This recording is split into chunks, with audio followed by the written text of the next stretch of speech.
Have you ever moved into a new house, only to realize you weren't the only ones living there? This is the story of Evan and Lena, and the chilling secret they uncovered in their quiet countryside home in Willow Bend, Pennsylvania. In the early 2000s, Evan and Lena found what they thought was their dream house. It was an old German home, nestled in a peaceful town in northern Pennsylvania. They were excited to start their new life, far from the hustle and bustle of the city, but their dream quickly turned into a living nightmare. Just a week after settling in, Lena's sister, Mira, came to visit with her newborn son. It was supposed to be a happy family get-together. They gave Mira the guest room on the first floor, a cozy space near the back of the house, while Evan and Lena took the master bedroom upstairs. The first night, everything seemed fine. The old house creaked and groaned as old houses do, but there was a stillness in the air, a peaceful silence that felt welcoming. But in the dead of night, Lena was jolted awake.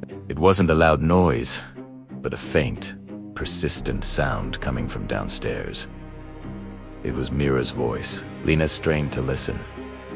Her sister wasn't just talking in her sleep. Her tone was tense, sharp, and urgent. It sounded like she was warning someone, telling them to back away.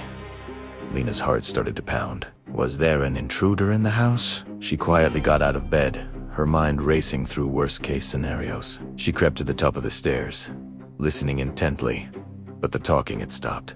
The house was silent again, except for the gentle hum of the refrigerator, shaking it off as just a bad dream or sleep-talking.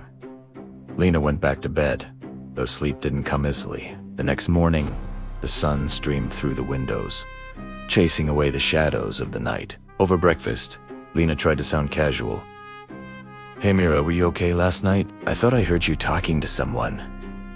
Mira's face went pale. She put down her coffee cup, her hand trembling slightly. She looked at Lena, her eyes wide with fear.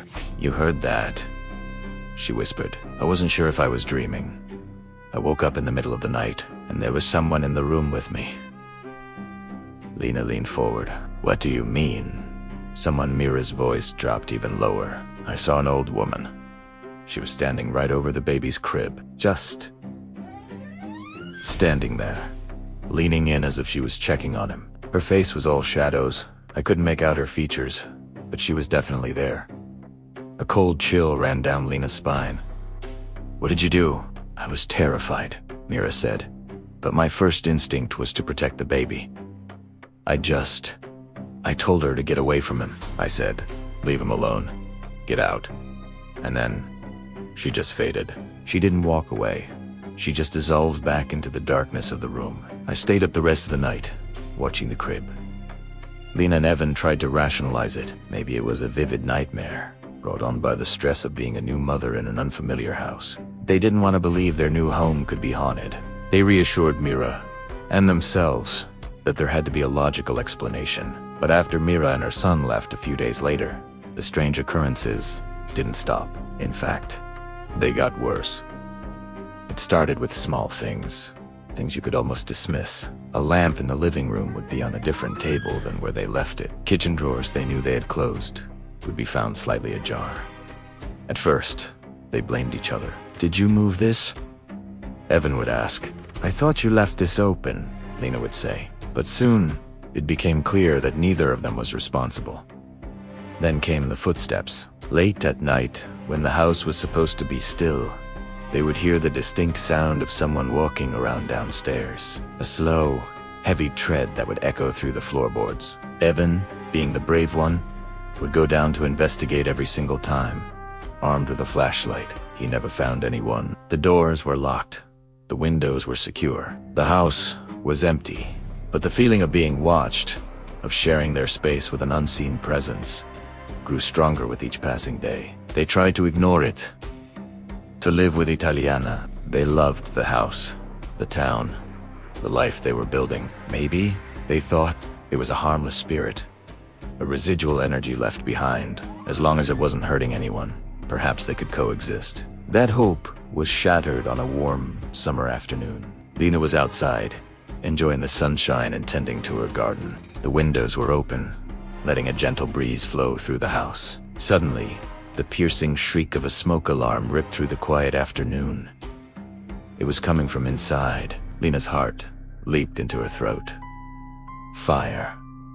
She dropped her gardening tools and sprinted towards the house. The alarm was blaring from the downstairs guest room, the same room where Mira had seen the old woman. Panic seized her as she imagined flames engulfing their home. She burst through the back door and ran to the guest room, her hand shaking as she grabbed the doorknob. She flung the door open, bracing herself for a wall of heat and smoke. But what she saw was something far stranger, far more terrifying. For a single, surreal second, the entire room was filled with a thick, swirling white fog.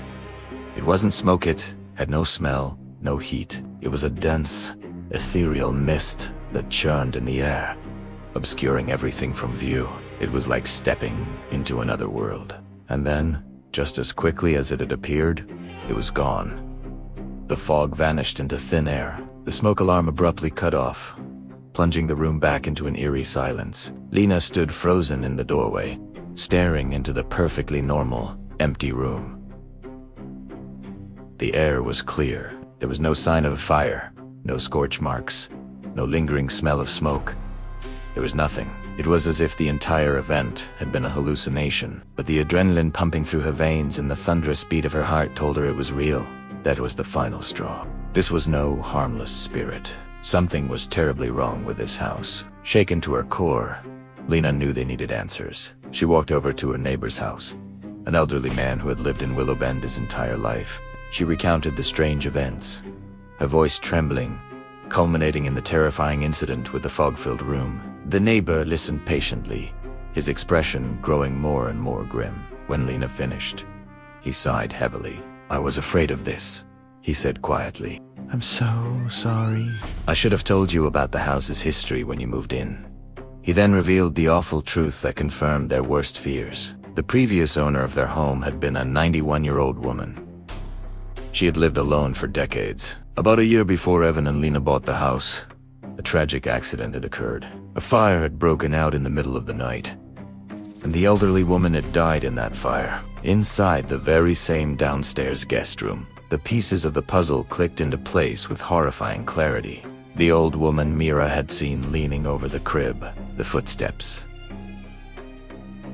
the drawers opening on their own, and finally, the phantom fire alarm and the swirling white fog.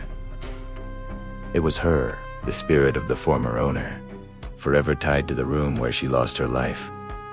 Perhaps she wasn't malevolent. Maybe she was just confused, reliving her final moments, or checking on the baby as a grandmotherly instinct. But Evan and Lena couldn't take that chance. They didn't wait for another sign. The thought of living with a ghost, especially one who had died so violently, was too much to bear. They put the house back on the market, fixing what they could and disclosing what they knew. They moved out as quickly as they could, leaving the charming old house and the ghost of Willow Bend behind for good. They never looked back, but they would never forget the chilling lesson they learned. Sometimes, when a house seems too good to be true, it's because it's already occupied. Thanks for watching. If you have a spooky story of your own, share it in the comments below. And don't forget to like and subscribe for more chilling tales. Stay safe out there.